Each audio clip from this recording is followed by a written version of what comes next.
네, 안녕하세요. 수요일의 내음길, 수음길에 오신 여러분들 환영합니다.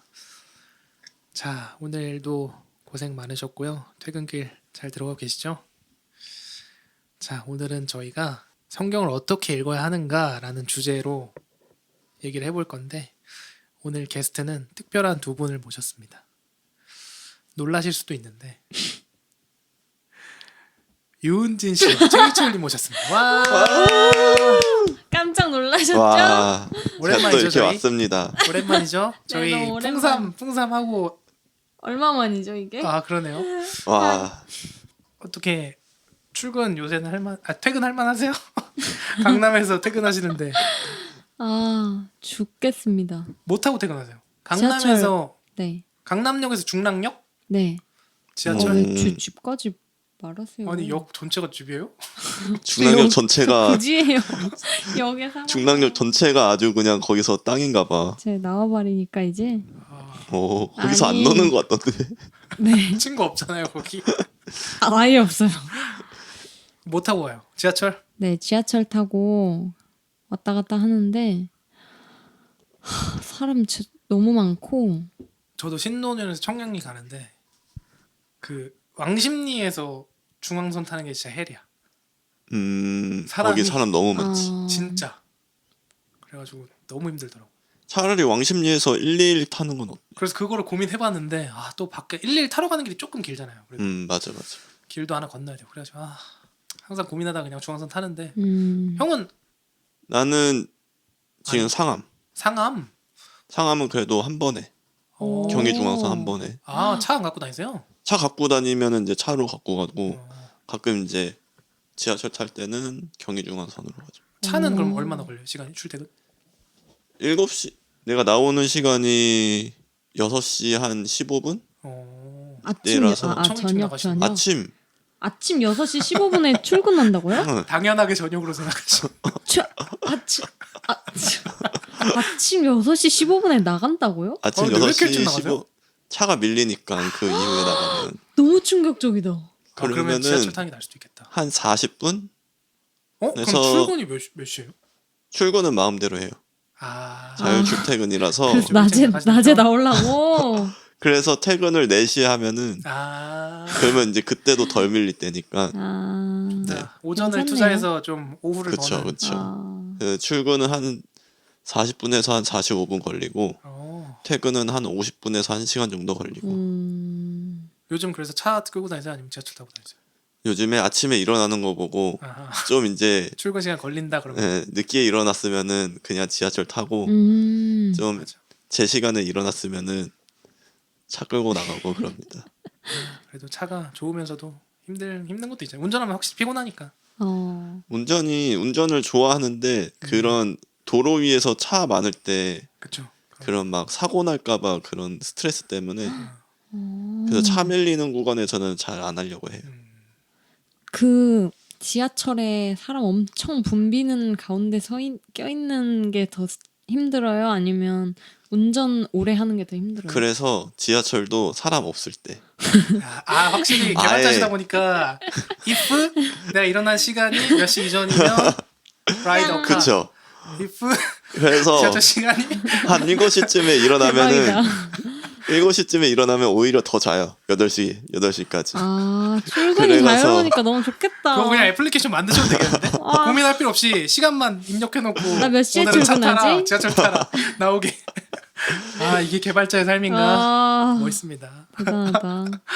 그래서 아예 이제 그때는 출근도 늦게 하니까 한 출근을 9시쯤에 하거든요.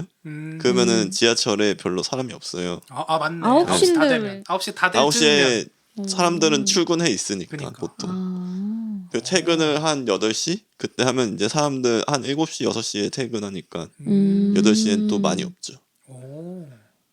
확실히 그 노하우가 집약돼 있다. 역시 직장생활 짬이 또 무시할 수 없습니다. 오래된 직장생활 저희 같은 사람들은 모릅니다. 아직 저 아무것도 몰라요. 우리는 그냥 치이면서 사는 거지.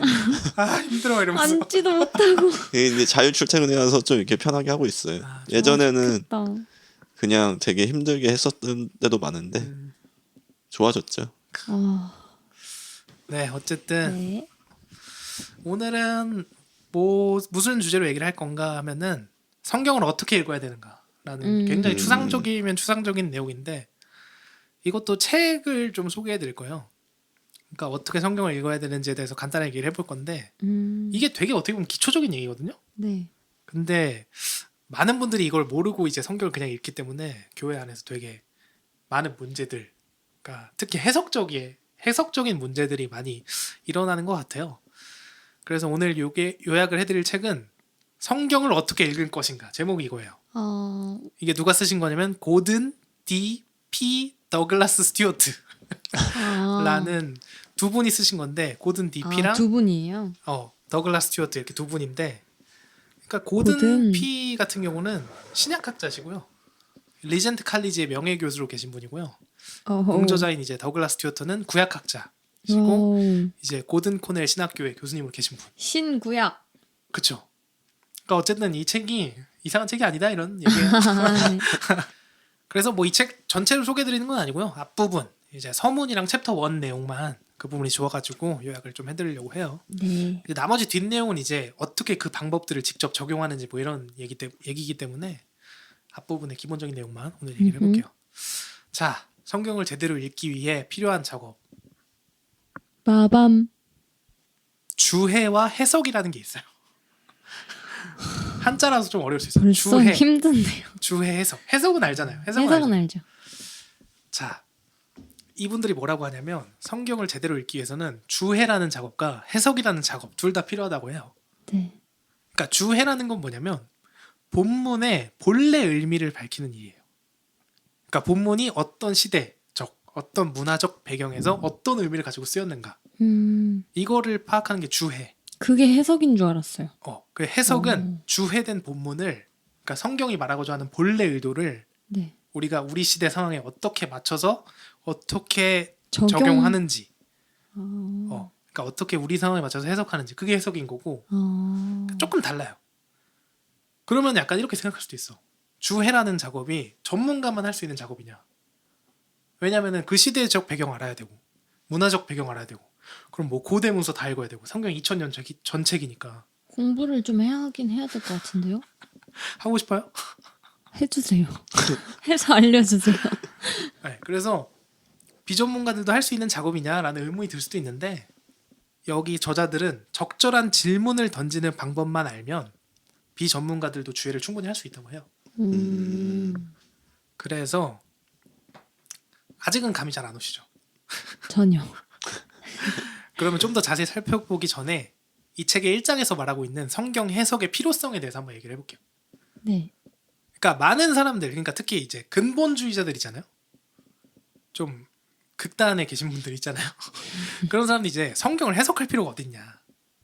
그냥 읽고 그 말씀을 행하면 되는 거 아니냐라고 약간 얘기를 하시는 분들 있잖아요. 뭐 이런 얘기를 많이 들어보셨을 텐데 이제 성경은 예를 들어서 하나님의 영감으로 쓰여진 책이니까 네. 문자 그대로 읽어야지. 그러니까 창세기를 이제 문자 그대로 받아들이지도 못하면서 나머지 66권, 그러니까 65권 나머지는 어떻게 받아들인다는 거야? 넌 신앙이 있긴 한 거야? 라고 하시는 좀 극단적인 분들이 있잖아요. 근데 이런 분들이 저자의 말에 따르면 되게 순진하고 되게 현실성이 없는 주장이라고 해요. 으이그. 약간 그런 느낌. 아이고 순진해. 약간 으이그 이렇게. 순진해. 그 이유는 모든 독자들은 이미 해석자이기 때문이야. 해석. 아까 이미. 말한 그 해석의 해석. 그런 해석도 있고, 그러니까 전체적 포괄적으로 모든 독자는 이미 해석자이기 때문이에요. 그게 무슨 소리냐면 우리가 지금 21세기에 살고 있잖아요.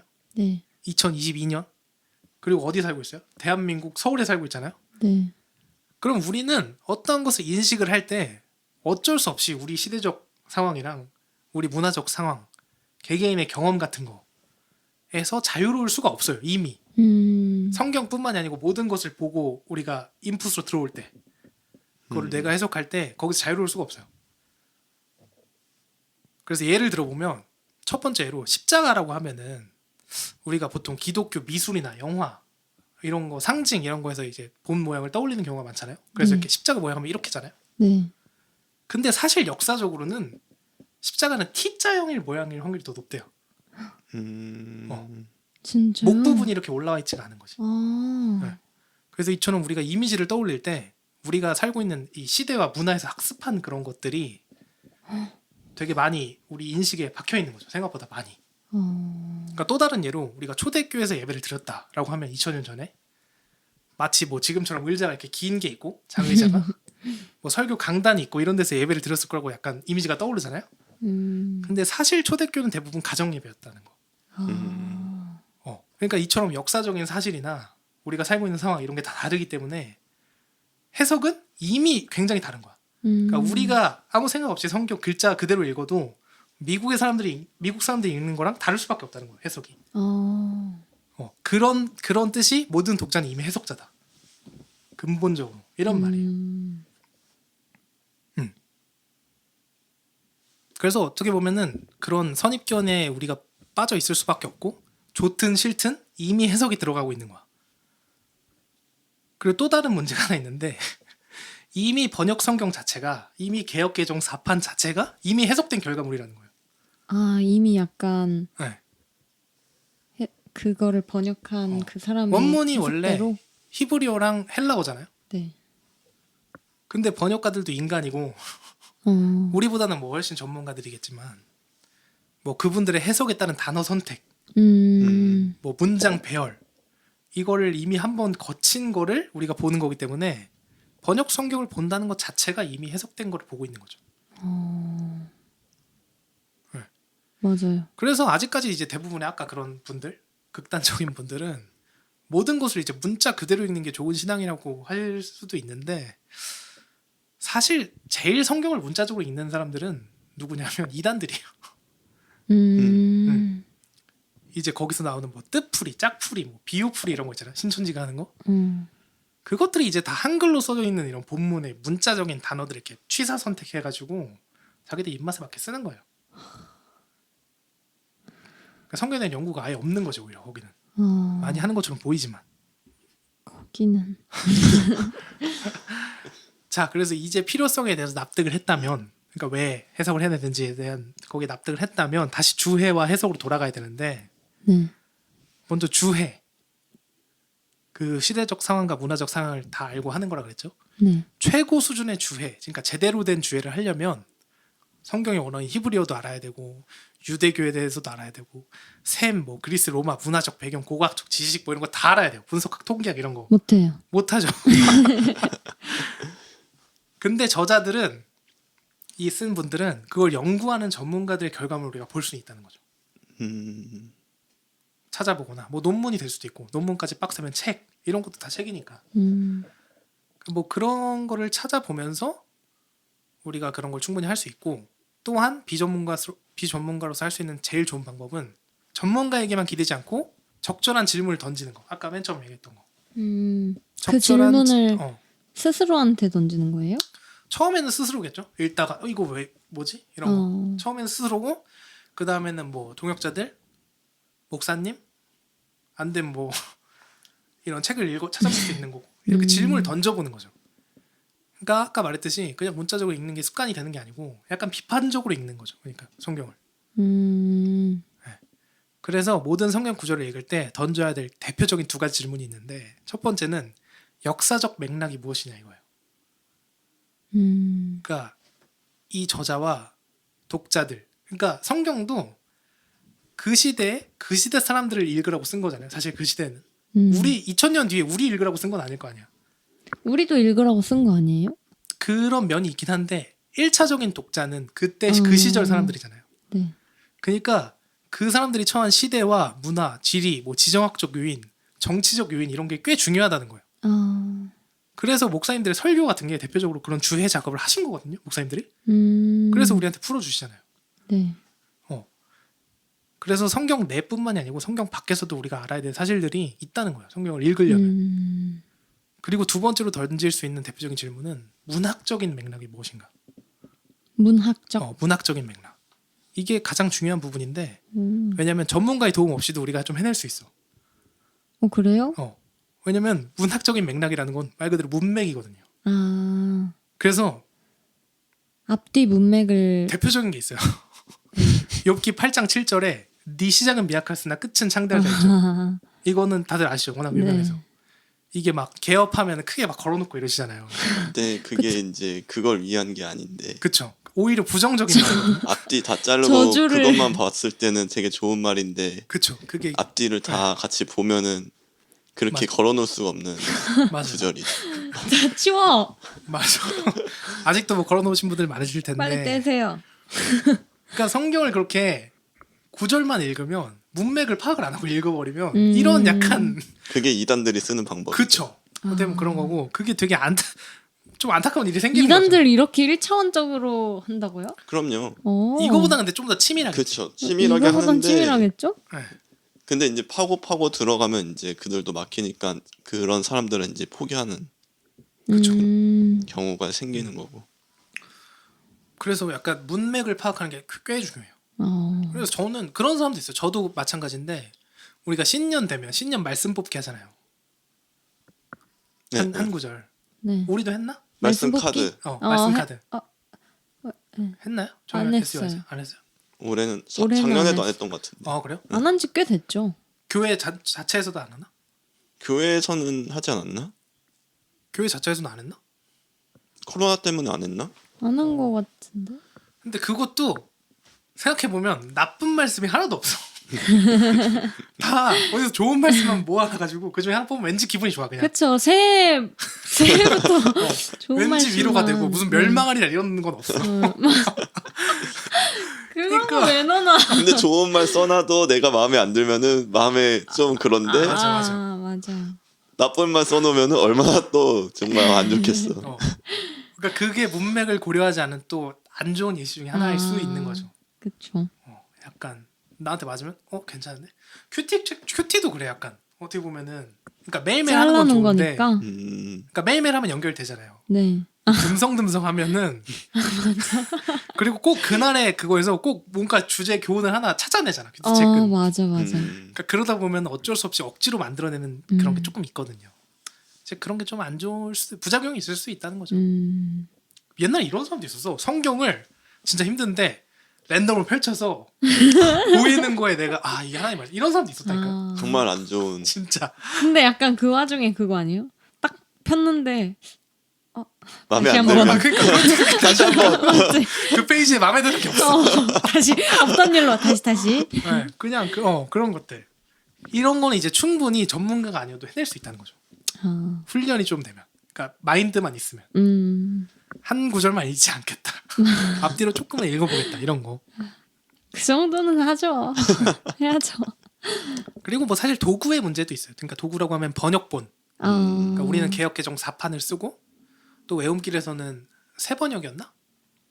뭐 그걸 쓰잖아요. 네. 쉬운 성경 이런 건가요? 네, 뭐 그런 좀 류인데 풀어 쓴 거죠. 대한성소공회에서 뭐 만든 저도 번역판인데 그거 좋아해요. 좀 더 구어체로.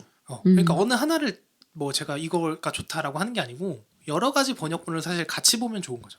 여기서는 뉘앙스를 이렇게 표현했는데 여기서는 이 정도네.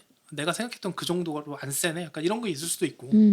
그래서 약간 좀 헷갈리는 부분은 영어에 자신 있다. 외고 출신이니까. 그러면 영어 성경을 읽어보셔도 되고. 근데 매주마다 우리나라 성경 자체가 그 그쵸. 원래 원문을 영어로 번역한 다음에 그 영어로 된 거를 우리나라로 번역한 게 우리나라가 쓰는 성경 아니에요? 그래요? 몰랐어요. 저는 몰랐어요. 물어보는 거예요, 저도. 몰라. 근데 하여튼 헬라어나 뭐 히브리 원문은 아닐 거예요. 영어 혹은 뭐 독일어 뭐 이런 쪽일 텐데 그걸 다시 번역한 건 맞는 것 같아요. 그래가지고 초기 기독교고요.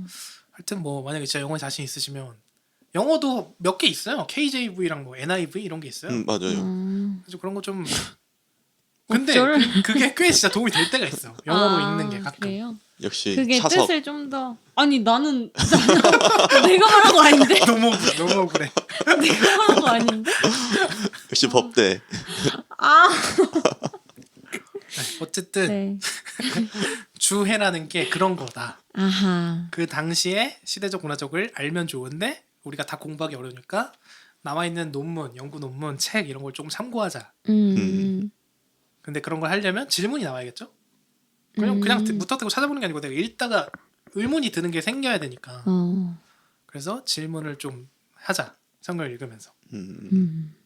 그리고 뭐더라? 방금 말한 게? 문맥을 좀 같이 읽어. 자, 그럼 남은 과제는 해석인데 주해와 해석이라 그랬잖아요. 네. 해석. 그러니까 지금 이 시대에 우리가 살고 있는 시대에 적용을 잘해야 우리가 말씀을 따라서 할 거 아니에요? 네. 그래서 우리 시대에 얼마나 적절성이 있는지 밝히는 일이 해석이에요. 그래서 전제가 될 게 있어. 적절한 해석은 반드시 탄탄한 주해에서 시작이 돼야 돼요. 그러니까 주해가 잘못돼 버리면 해석이 잘못돼 버리는 거야. 1단계가 주해. 그런 거죠. 그래서 주해가 잘못돼 버리면 해석이 잘못되니까 적용이 잘못되는 거예요. 주해 이전에 해석부터 할 수는 없어요. 그러니까 저자들이 여기서 좀 단호하게 얘기하는데, 왜냐면 해석을 통제할 유일한 장치가 성경 본문의 원래 의도, 그러니까 주해밖에 없어요. 그래가지고 주해의 통제를 받지 않으면 우리는 이 세상의 모든 성경 해석을 인정을 해야 되는 수밖에 없는 거예요. 그러니까 내가 이걸 모든 읽고, 이단들까지 다. 그렇지. 내가 어떤 걸 읽고 이건 이런 뜻이야라고 해석을 해, 개인이. 근데 주해가 근거가 안 되면 그걸 인정해줄 수밖에 없다는 거야. 그것도 성경이야. 그러니까 그렇게 돼버리는 거죠. 그래서 이단들의 해석을 비판할 근거도 주해에서 나오는 거예요. 그러니까 우리 맘대로 해석해놓고 성령님이 확증을 주셨어. 막 이렇게 우길 수는 없다는 거예요. 예를 들어서 뭐 구약의 전쟁 이런 거 나오잖아요. 네. 그래서 뭐 우리가 전쟁하래. 그렇게 되면은 주해가 근거가 안 되면 그냥 성경이 그랬지라고 해야 될 수밖에 없는 거라는 거지. 그래서 해석은 별거 없어요. 정말 탄탄한 주해, 올바른 주해에서 바람직한 해석이 나온다. 이게 해석이 끝이에요. 끝. 그러니까 주해가 되게 중요하다는 거죠. 맞아요. 그래서 이제 오늘 내용을 정리하자면 결론입니다. 벌써 오 좀 짧아요. 아쉽? 이거는. 아쉽? 아니요 아니래. 다음에 또 오세요. 짧고 굵게. 그래서 오늘 내용을 정리하자면 성경을 어떻게 읽는 것이 바람직한가, 주해와 해석, 그리고 그거에 대한 필요성. 그래서 오늘도 뭐 마찬가지로 이걸 뭐 무조건적인 사실이라고 받아들이시기보다는 이거 자체도 우리가 좀 비판적으로 생각해 볼 수 있는 거지. 이 책 내용도. 그러니까 그런 태도가 기르고 길러져서 우리가 좀 더 적절한 주해를 할 수가 있는 거죠. 성경에 대해서. 근데 주해를 바탕으로 해석이 되는 건데 주해를 잘못하게 되면 너무 위험하게 되는 거잖아요. 난리 그쵸. 나죠. 그러면은 우리가 개인이 정말 주해를 네네. 하는 게 좀 바람직한가? 바람직한가라는 의문이 드네요. 왜냐면은 그런 학자들도 많은 그런 지식을 가지고서 연구를 해서 주해를 하는데 우리는 그만큼의 연구를 못 하잖아요. 그렇죠. 우리가 이제 알고 있는 단편적인 그런 지식으로 할 수밖에 없는데 개인의 주해가 정말 옳은가 하는 생각도 들게 되네요. 괜찮을까? 맞아요. 그게 맞아요. 위험성도 확실히 있긴 있는 것 같아. 내가 주해를 해보겠다라고 했을 때 뭐 진짜 잘못 주해해버리면은 그렇죠. 그게 그러니까 자칫하면 이단이 되는 거죠. 음. 그래가지고 근데 또 너무 그래서 약간 그 공동체라는 게 중요한 것 같아요. 맞아요. 혼자서 신앙생활을 하면은 맞아요. 형이 말한 그런 위험이 클 수도 있고, 그래서 내가 이렇게 생각해보고 내가 좀 책도 읽어보고 논문도 봤는데 이런 상황이었대 당시에. 그걸 공유를 했는데 누가 이게 맞나 해서 찾아봤는데 그게 아닌 거야. 그러니까 그게 되는 거죠. 아, 또 그게 목사님이 되면, 계시니까 맞아요. 목사님도 계시고 교역자한테도 이렇게 피드백을 받고 이게 이렇게 집단지성이 돼야죠 결국에는. 맞아요. 맞아요. 그러면 이제 조금 안전장치가 생긴다고 해야 되나? 그렇게 되는 거죠. 갑자기 공동체의 중요성.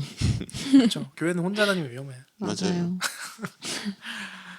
근데 이거는 네.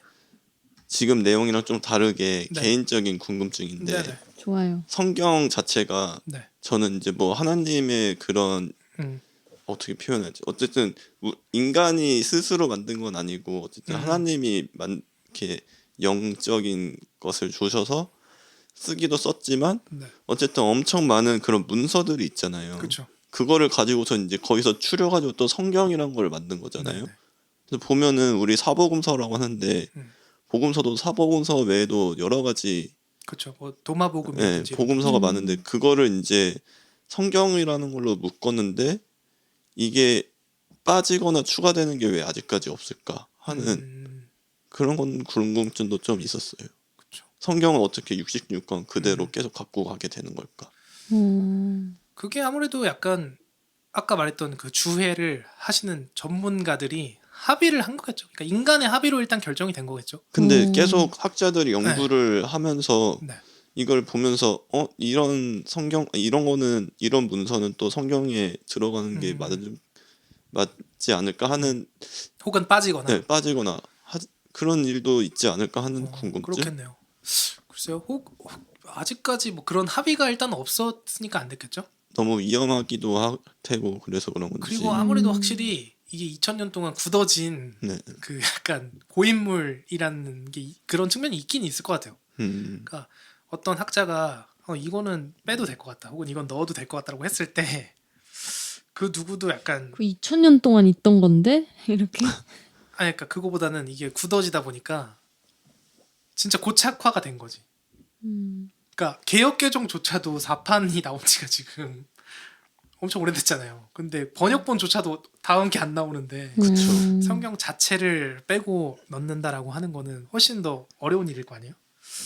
그래서 아마 근데 그런 논의들은 계속 있지 않았을까요? 누가 이걸 주장하고 넣어야 된다, 누가 이걸 빼야 된다라고 주장을 하고, 이런 논의들은 있긴 있었겠죠. 근데 그거에 다수의 지지를 받지 못했거나 혹은 정치적인 상황으로 조금 밀려났거나 워낙 바른 소리 하는 사람들 또 미움받기도 하니까 맞아요.